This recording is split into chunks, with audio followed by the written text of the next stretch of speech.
Replacing a louver hook on your vertical blind. Before beginning this field repair, ensure you have both required parts. First part is the louver hook, part 924-11801.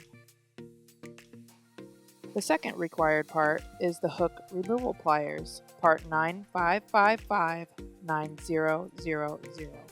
The louver hook can only be removed when the vanes are in the open position.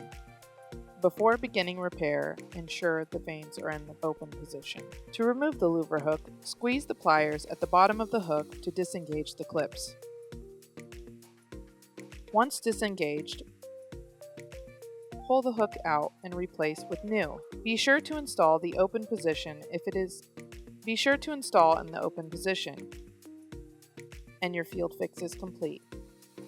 For more videos, check us out online in your dealer center.